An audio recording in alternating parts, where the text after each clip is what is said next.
If it weren't for Jesus, I'd be lost, scared, and alone. I would have no purpose. If it weren't for Jesus, I wouldn't know my true worth. My lust would still be consuming me. I'd still be empty and broken inside. I'd be in jail or dead.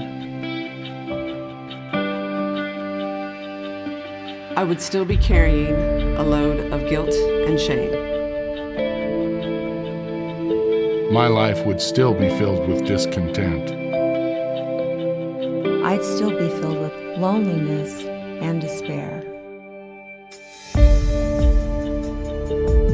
But because of Jesus, I've found hope. I have found a purpose. I have found my value in Christ. I have found freedom. Because of Jesus, I have been healed. I'm alive. I have found peace. I have found contentment. I have found joy. I've been forgiven. Forgiven for all my sins. I have been set free. All because of Jesus. Good morning and welcome to church. It's good to be with you again here on our live stream. Today we're excited to have Pat Prodger preaching for us as we continue in our study in the Gospel series. Patrick's going to be talking today from Matthew chapter 6 as Jesus discusses why we do the things we do. Specifically, he's going to tackle the issues of praying, fasting, and giving to the needy. And he's going to talk a lot about why do you do these things? Maybe in your life, you're a person who prays regularly and fasts regularly and gives to people. And the question we have to ask ourselves is, are we doing this for God or for the praise of others? And I appreciate Patrick's heart on this because I know that this sermon is one that really hit him hard and has caused him to grow. And I'm sure it will do the same for you as well. Let me go over a couple of things happening in our church this week and in the life of our church, especially for those of you who are still sheltering in place at home. We want to keep you up to speed on things. Remember, we're doing reservations if you decide to come to church because of our limited seating capacity in the pews. You must reserve your place using Flocknote. Patrick sends that out every week. You can just click on the link and let us know how many people are coming. That also helps with communion preparation as well. So if you would do that, we would really appreciate that. This will be our last week for the free food delivery, just because there won't be any more food being given out. So if you would like some food, let us know. They seem to be running low on it, so we apologize if we haven't had enough to go around. But we do want to get food to you if you need it. If you'll let us know if you need it, we'll sure make every effort we can to bring that to you. And even after the food delivery, the free food has run out. If you need someone to run to the store for you, we're more than happy to do that. Just let us know. We want to minister to you if you're staying safe and staying home. We want to say a special thank you. I want to say a special thank you to the Smithsons for fixing the countertop in the kitchen. Mr. Smithson came up and tackled that project for us a couple Wednesday nights ago, and it is awesome.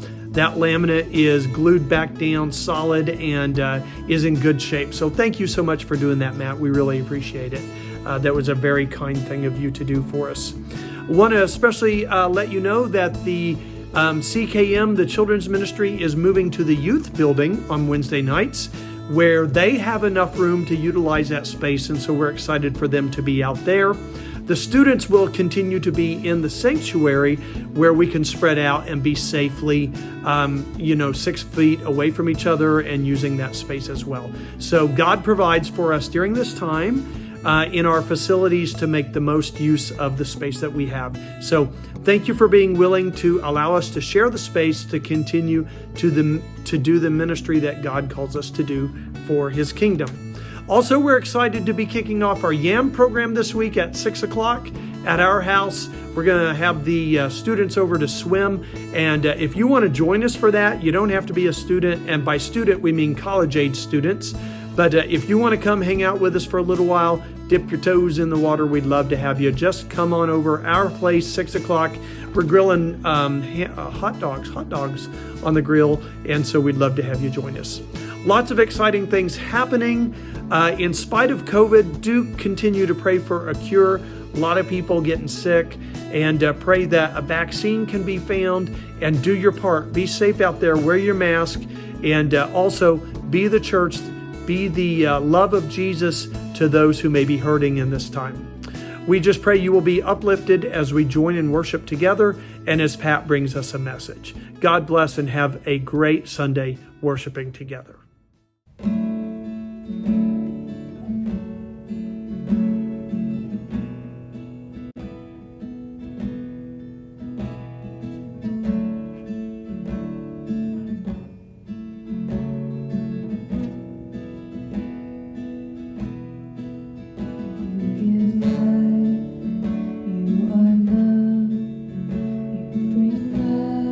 To the darkness you give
the darkness we were waiting, without hope, without light, different path and you came running. There was mercy in your eyes to fulfill the law and prophets. To a virgin came the word from a throne of endless glory to a cradle in the dirt.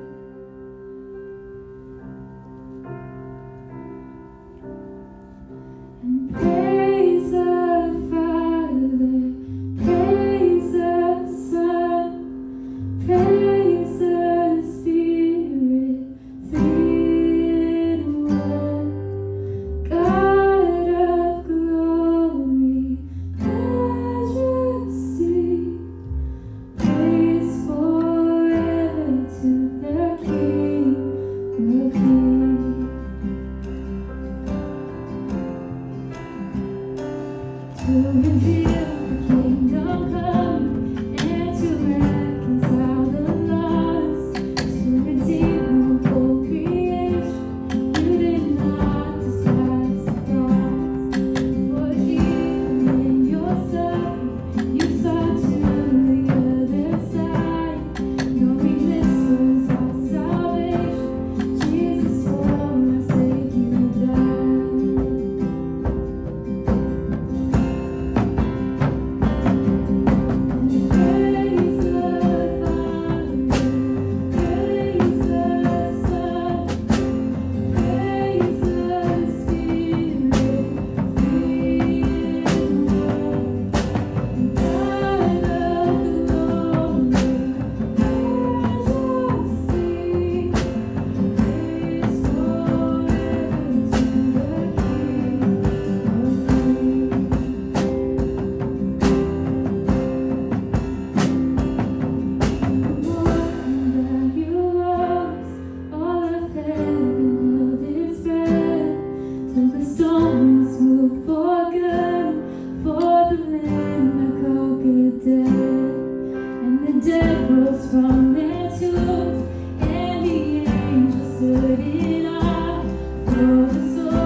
In 1 Corinthians 11, Paul addresses communion specifically to this church in Corinth. It seems like they were kind of having some problems when it came to having a meal and the communion service involved in their meal. Let me read to you kind of what was going on and how kind of Paul addresses this. 1 Corinthians 11, starting in verse 17, says, "In the following instructions, I don't have any praise for you, for in your meetings you do more harm than good." In the first place, Paul says, "I hear that when you come together as a church, there are divisions among you." Never allowed in the church. And to some extent, he says, I believe it. "So then, when you come together, it is not the Lord's Supper that you're eating, for when you're eating, some of you go ahead with your own private suppers. As a result, one person remains hungry and another one is over here getting drunk. Don't you have homes to eat in and to drink in? Or do you despise the church of God by humiliating those who don't have anything? What shall I say to you? Shall I praise you? Certainly not in this matter." See, what was happening was they had a fellowship meal, and as a part of their fellowship meal, they took communion together.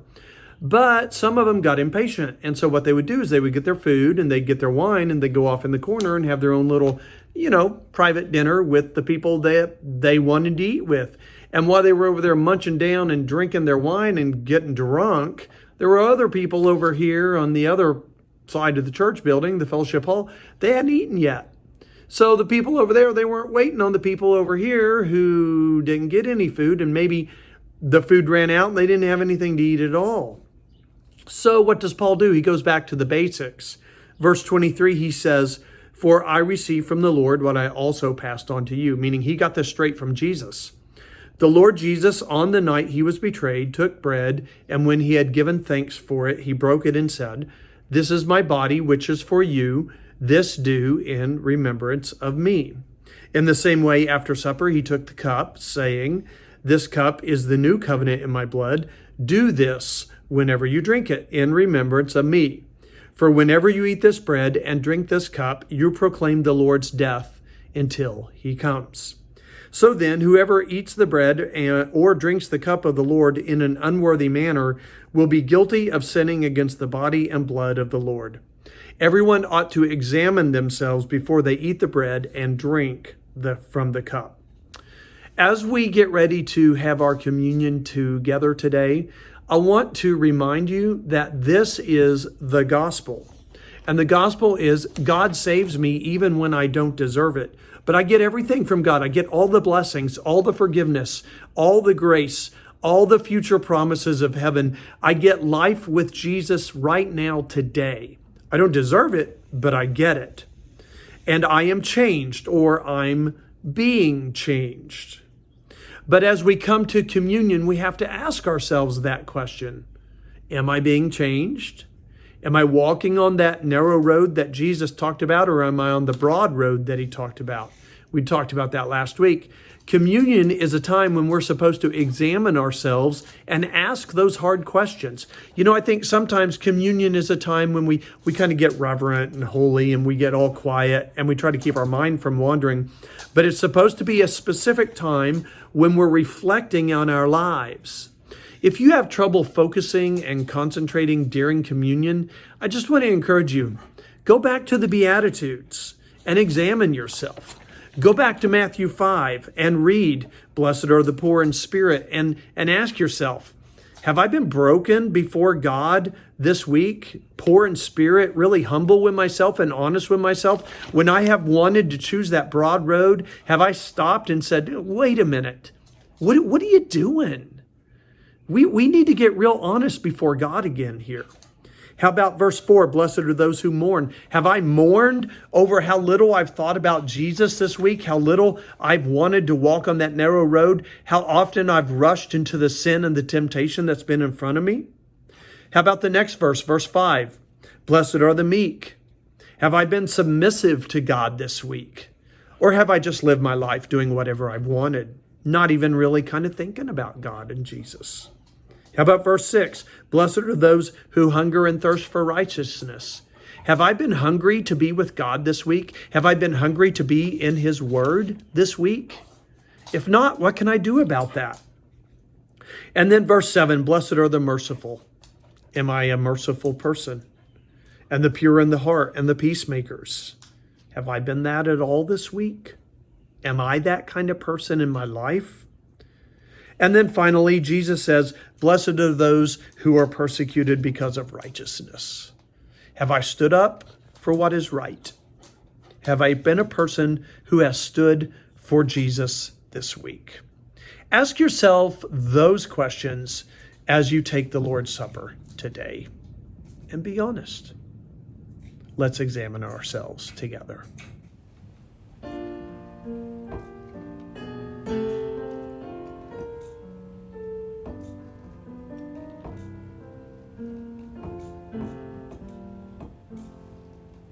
Search me, O God, and know my heart today. Try me, O Savior, know my thoughts, I pray. See if there be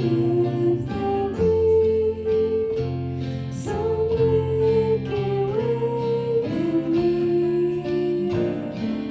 Cleanse me from every sin and set me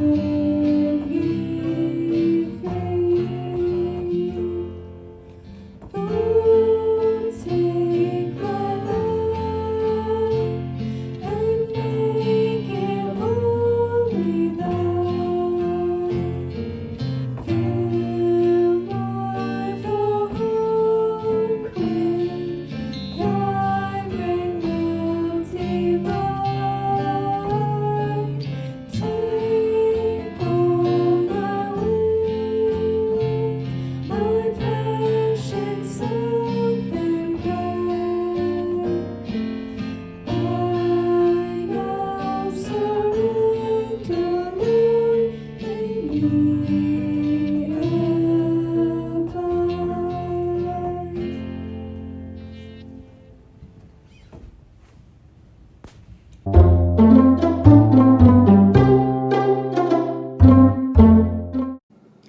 Hey everyone, it's Catherine on Just for Kids, and I'm going to be giving you guys a glimpse of what they're doing in kids' church today at our church, as well as what they've been doing for the past few weeks. So, for the past few weeks, they've been asking the question, what is God like? They've been looking over his attributes and just finding different characteristics of God to talk about. And today we're talking about how God is our shield. What is something that you think of when you think of a shield? Just maybe talk about it with the people around you.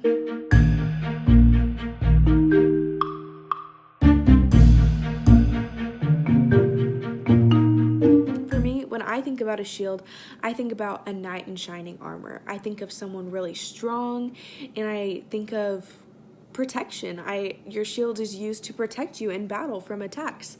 And that is exactly what God is for us. We are going through battles every day, through temptation and spiritual warfare and just so many more things, and God protects us from all of those things.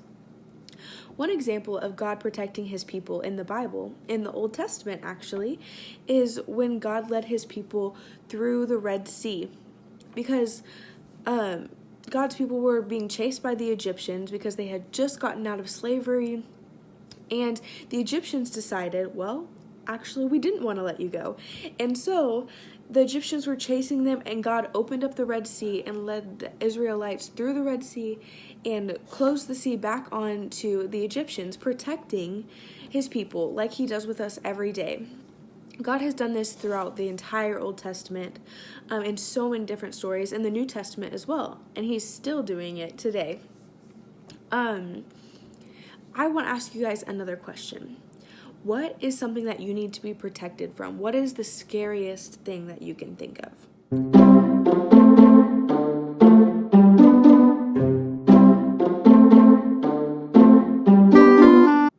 Something scary that I'd be really afraid of is like swimming in the ocean and being attacked by a shark. I don't know if that would actually ever happen, but I feel like that's something really scary. Or walking alone at night and someone attacks you, just being really scared of different things on this earth. But one thing I do know is the most scary thing that there is God's wrath. And the even scarier thing is that we're all deserving of God's wrath. We all sin and fall short of the glory of God. No matter how much we try, we are not perfect. We just can't be. And so it's kind of crazy to think that the God who protects us and who is so good is also the scariest thing that is in existence. God's wrath is so much more powerful than anything on earth. And so we need protecting from that as well. And what's really cool about God is that Him being our shield and our protection even protects us from Him, from His wrath. He did this by sending His Son, Jesus Christ, to die on the cross for us, to die in our place, so that by faith anyone who believes in Him will be saved and protected from His wrath. He's so good that even though He is so powerful and could put His wrath on anyone or anything that He wanted, He chose to protect His people like He's always done.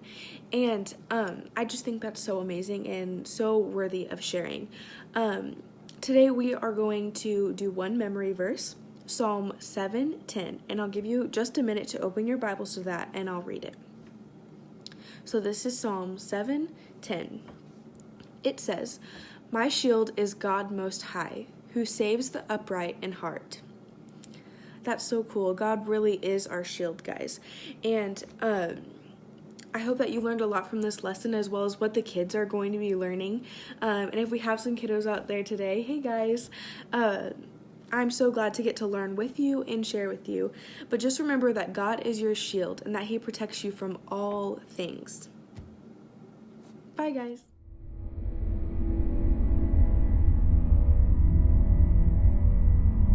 Like you, I was born destined for death because of sin. Sin is anything that goes against God, who is perfectly just and good. We've all sinned, and the result is separation from God. That is true death. God desires restoration. He sent Jesus, who is both God and man, perfect in every way. Being perfect, Jesus died for my sins, paying the debt I couldn't pay, repairing the separation between me and God. By His death, I am made clean. I am a new creation. The unbearable weight of my sin is gone, and I can begin a new life free from sin and true death. This is only the beginning. Because of who Jesus is and what He's done for me, I choose to follow Him. My outward self is washed as a display of my inward faith. I eagerly give Him my obedience, declaring this gift to the world. God refuses to leave me scarred by sin. His desire is for me to have the humility, kindness, and love of Jesus, to fight the temptation, pride, and laziness of my old self. Knowing this world is still broken, I cling to the hope that is coming, when I am with God, finally home. And this hope I have in a future with Jesus brings me great joy.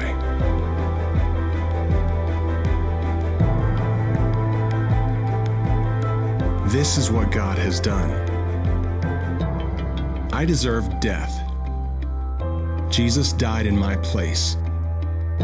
I am made clean. In obedience, I follow Him.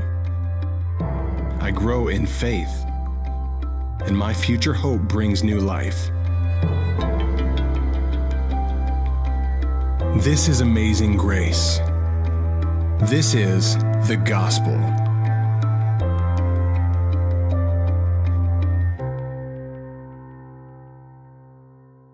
Good morning, church. Last week, at the end of Bob's message, we saw a video about a young high school student named Dennis. Dennis was a crippled boy, and he'd spent his entire life kind of on the outskirts of life, excluded from all of his classmates, not going to any birthday parties or really ever getting to hang out with other students until he met a young lady named Stacy. And Stacy became Dennis's friend. She took him roller skating and taught him how to swim. And she also, in the process of doing that, reinforced in him that he was loved, valued, deeply cared for, and most of all seen. God has placed in every single one of us a desire and a need to be valued, to be loved, to be seen. But we live in a fallen world, so this desire that we have to be valued and seen and loved often goes misplaced. So we place our desire for fulfillment and to be seen and valued in our ability to work and make money. We place it in our ability to be right, or to preach, or to serve in the church, or to parent, or in our marriage. And we think that if we can just be really good at the one right thing, then we'll know for sure that we're loved, valued, and seen.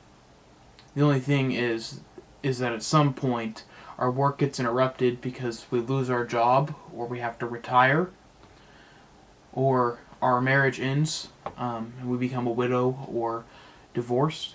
We're wrong in an argument, we preach a bad sermon, or worse yet, we're outmatched by someone else and are forced to compete with them. If only there was a better way to find our worth and value and know that we are loved and appreciated. Thankfully there is, and it all happened on a hill called Calvary. When God put on flesh and entered into our world, lived as we did for 30 or so years, and died on the cross for our sins to make us right with God. This story is the story we're studying on Sunday mornings, and it's called the Gospel. We've been studying the Sermon on the Mount for about 2 months now. This week we're entering a new section into the Sermon on the Mount, where Jesus is going to shift his attention from our public lives to our personal lives, to our private lives, from the way we interact with others to the way we interact and connect with him. This week will be a bit of an overview, as I'm going to cover most of chapter 6 broadly, and then next week Joseph, our children's minister, will cover 6, 9 through 16. Let's pray, and then we'll dive into this chapter and get going here. Father in heaven, thank you for seeing us as we are. Thank you for your Son.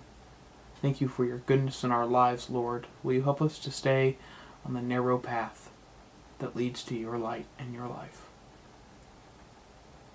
Father, give us ears to hear and a heart that is ready to receive what you have to say to us tonight or this morning. Amen. Matthew chapter 6, verse 1. Jesus says, "Be careful not to practice your righteousness in front of others to be seen by them. If you do, you will have no reward from your Father in heaven." Jesus begins this new section on the Sermon on the Mount with this big idea. Don't show off your relationship with God for the approval of others. That is what the entire point of these 18 verses in Matthew 6 are. Don't show off your relationship with God for the approval of others. And the way that Jesus is going to take out this, or tease out this teaching further, stretch it out a little bit, is he's going to give us 3 different applications of not practicing our righteousness to be seen by others. And those practices are giving, praying, and fasting. I think it's kind of easy to get caught up in the verses and miss the forest for the trees here, to use that metaphor. But we need to make sure we're paying attention to what Jesus is saying holistically and not single any one thing out. I think Matthew 6:1 is a little bit confusing because it's a shift from what he said in the previous section. In Matthew 5:16, he said, "Let your light shine before others, that they may see your good deeds and glorify your Father in heaven." Do you see the 2 things that aren't adding up here? In Matthew 5, he says, make sure your light shines so others can see and glorify God for the way that you live. And then in Matthew 6, he says, don't practice your righteousness in front of others to be seen by them. If you do that, then you'll lose your reward in heaven. I think it's a little bit confusing, but I also think it makes a little bit more sense. He's talking about 2 different things in these 2 different sections. He's addressing the 2 sides of life, our public life and our personal life, our outward life and our inward life. And we know this from what we studied in Matthew 5. The things that we do in our outward life flow from what happens inside of us. So an extreme example that Jesus gave us was, if you ever murder, or if someone murders someone, it wasn't just because they were a murderer who had the first chance, who took the first chance they had. Rather, it was because they had hatred inside their hearts that they weren't willing to let go of and weren't willing to forgive. Jesus in this passage is talking about our personal, private lives. He's talking about the two sides to the coin. And I think that if we take a moment and we stop and we hear these words that Jesus is saying, and we allow them into our heart and into our mind and into our spirits, we'll realize that maybe we really need to hear these words. Maybe we do sometimes practice our righteousness in front of others to be seen by them. Maybe we enjoy being seen by others and applauded. I think this passage needs to speak to our hearts, and we need to let it get in. This passage is both challenging and also liberating, and I want to show you why this morning. But first, let's make sure we're hearing clearly the question Jesus is asking. When I was a junior and senior in high school, I took a class called Speech and Debate. And in speech and debate, we learned how to speak publicly and how to debate well. And then we also learned how to act and perform some drama. It was a really fun class, and Lucas Grog, our summer intern, also took this class, and he loved it. Mrs. Brown was an excellent teacher. But she taught us this one actor tool, this one stage tool. I practiced pronouncing this word, but I don't know if I'll get it right. The word is gravitas. Gravitas is one of the rules of acting or speaking or debating that separates you from the audience, because it keeps you in character. So if you're acting in a comedy and there's a funny line, the audience will hopefully roar with laughter while you maintain a straight face. Gravitas is performing, it's acting, it's living on the stage. It's wearing a mask. It's being a hypocrite. I don't think there's much wrong with gravitas when actors use it. I think there may be something wrong with it when it comes off the stage and infiltrates our lives. I worry at times that in my life I maintain gravitas a bit too well. You relate to that? And if I can be transparent for a moment, preaching, at least for me and Bob had a conversation about this real briefly this week. Preaching on the stage and living that role in the church, it's real easy to always stay in gravitas, to never take our mask off and let our walls down. Thankfully, Jesus sees us. Jesus knows our hearts. He knows our struggles. He sees our need and desire to be seen and loved. I think Jesus opens Matthew 6 with a question. The question of this morning is this: who's your audience?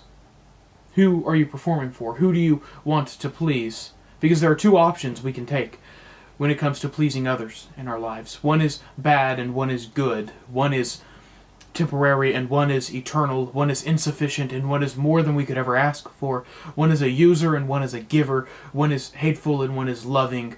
One is harsh and one is tender. Who's your audience, church? Remember Bob's message last week when he talked about the broad and narrow paths.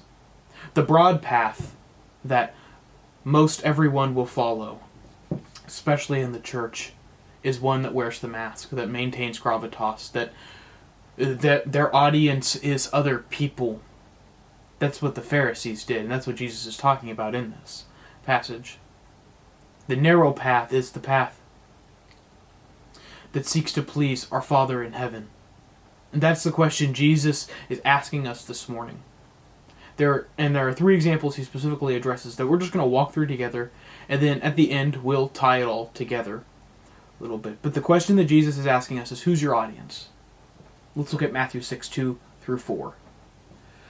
So when you give to the needy, do not announce it with trumpets, as the hypocrites do in the synagogues and on the streets, to be honored by others.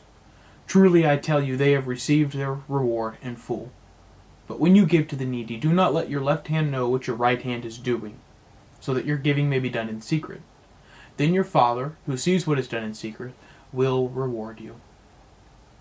The first example of practicing your righteousness in front of others that Jesus addresses is giving to the needy. He's going to sort of cycle through or repeat this formula 3 times, and so I want to make sure we catch what he's saying in each one, because on the surface it really does seem like this passage is about giving, praying, and fasting, but in reality this passage is about Jesus asking us, who's your audience? Who are you performing for? Who are you trying to impress when you live your life? Jesus takes, and the formula he does is he takes an act of righteousness and then he says, don't do it this way, but rather do it this way. And do it this way because then your Father who sees what is done in secret will reward you. I want to take you through each of these 3 examples and look at the different nuances of what Jesus is saying here bit by bit. I also want you to see the subtlety of what Jesus does, because he was giving, he says giving, but what he's actually saying is a lot more broad than that. Giving, praying, and fasting are just branches of the tree he's addressing. So he begins with, when you give, when you tithe, who are you really giving for? Are you giving to someone in need? Are you giving because of how much you've been blessed? Are you giving to please God, or are you giving to impress others so that they know that you put money in the plate when it's passed? Are you giving in response to Jesus, or are you giving so others will like you? What's your motive? That's specifically what Jesus is addressing. But let's take a step back and look at the tree for a minute. Let's examine what Jesus is talking about more broadly here. Do not announce it with trumpets. Scholars don't really know what this means. It could be that in synagogues there was an offering device of some sort that was sort of shaped like a trumpet, and so when you threw a coin in, it would echo. I don't really know if it's exactly important to know what trumpets Jesus is referring to, but I think it's clear, don't boast about your giving. Don't make it clear when you give, no matter how generously it is, that you gave it. I remember a couple of years ago, Ozark Christian College received a very generous donation from someone in Joplin. And I'm not sure of the exact amount, but it allowed the school to renovate an entire dorm. And I remember when the announcement was made, and for the following school year, whenever this donation was mentioned, I was always wondering who gave this offering. Purely because I was curious, but it was while studying this passage that I realized we didn't know who gave that check to the school, because they were obeying Matthew 6:2-4. Don't draw attention to how generous you are, because that's how other people act, and Jesus is clear that being approved by others for how good we are is not the goal. Remember Ananias and Sapphira? I think it's in Acts 5 or 6, when in the early church everyone was giving generously to the church, and everyone was appreciating their gifts, and then you have this couple named Ananias and Sapphira, and they sell this bit of land, and they say they gave all of it to the church, but in reality they gave some of it to the church and kept some of it for themselves, which probably would have been fine if they had been honest about it. But they chose to be deceptive so that they could get the attention they wanted, so that they could be seen and valued by people rather than God. And Ananias and Sapphira literally died because of that. Drawing attention to what you do is hypocritical. Jesus says, as the hypocrites do in the synagogues and on the streets. For us and Jesus, being a hypocrite means 2 different things. In our world, if you're a hypocrite, it means you don't practice what you preach.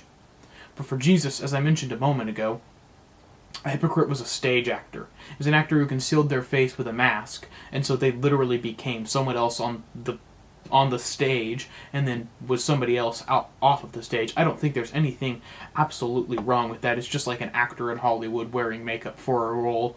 But that's the way it was in Jesus' day. And the way he uses it here is certainly in a negative sense. A hypocrite, as Jesus is talking about here, is someone who lives on the broad path, but postures themselves to make it seem like they live on the narrow path. Who not only expects, but embraces compliments for their giving. People who are performing for an audience filled with people around them who would pat them on the back and stroke their ego and be impressed with them for what they're doing. If I can be transparent again for a moment, in the past week or so, 2 weeks I think, as I've examined this text, I have found this in my life. I have found that there's something in me that appreciates compliments and dreads criticisms just a little bit too much. I really appreciated something I heard earlier this week. I was listening to a preacher, and he had made a very fairly sharp point in his sermon, and he stopped for a moment and he said, now I want to be fair to you guys, because I don't think that you're purely only ever motivated out of selfish desires. But I do think there's something in you that, I think there's something in all of us that kind of likes the idea of people obeying us and listening to what we want to do. And then he said, now that we've clarified that you're literally not Satan, let's address this and talk about it. Church, I know my heart, and I also know that we're all prone to sin, and we all likely struggle with this on some level. I don't mean to be accusing, but I am suggesting that maybe every one of us, if we take off the mask for a moment, we would recognize that we want to be honored by others. I heard a quote once that I've fallen in love with. If I've used it before, I'd apologize, but I'm going to use it again in the future, so it doesn't really matter. It says, if you were to insult me, I'd have to hang my head because you have no idea how wretched I truly am. But if you were to compliment me, my heart would soar to the heavens because you would have no idea how right you are. I love this quote because it isn't arrogant, it's humble. Humility is a key point in this passage. A lot of us mistake humility for having low self-esteem. Humility isn't beating yourself up all the time. Humility is understanding who you truly are and embracing it, faults and all, faults as well as gifts. Humility comes from a firm standing before our Father. Take a moment and look over Matthew 6:1 through 18 and count the number of times that Jesus says, your Father. Church, can I once again remind you of the gospel? We are all hopelessly broken and sinful. On some level, every one of us craves approval from somebody or something. And when that does or doesn't happen in the way we want or expect it, it hurts us deeply. We need to center ourselves on the truth.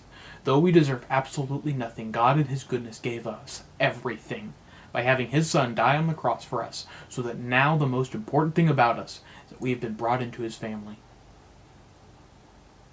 We are brothers and sisters of Christ. We share His blood, we share His Father.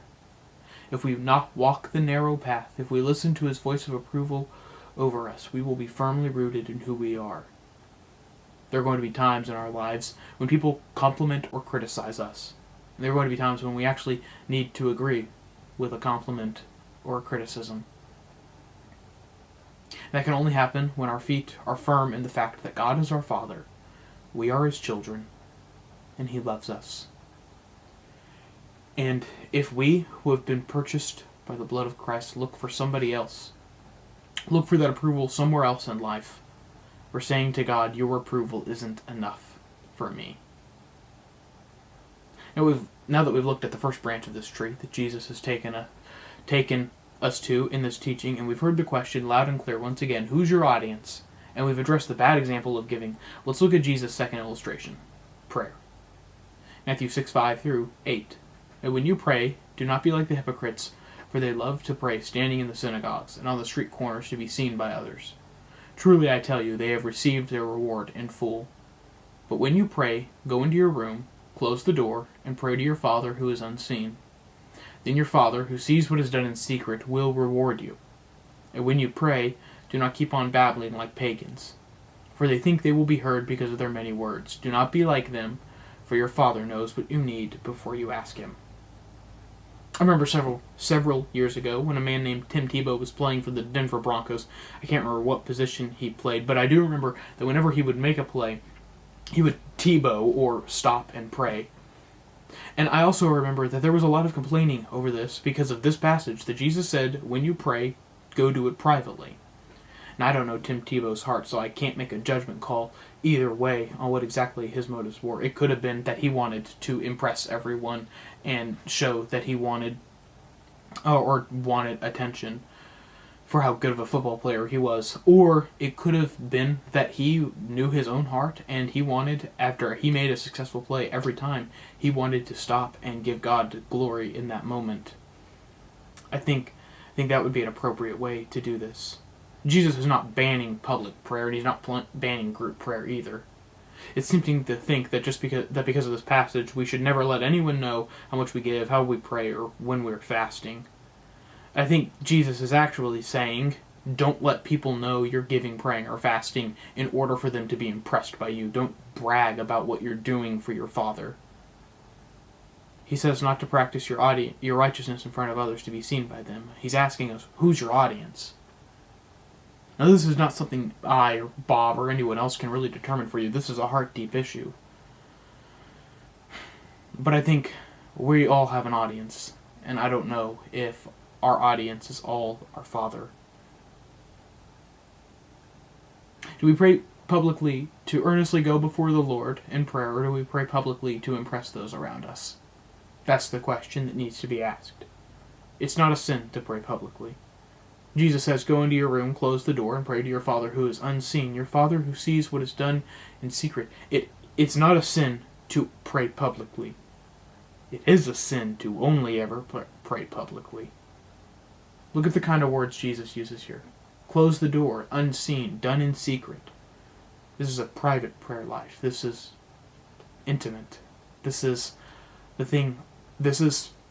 Prayer is something that can only happen between a father and a child, between God and you. And when we exploit that and we take it to the public square to be seen so that others are impressed with us, we get it backwards.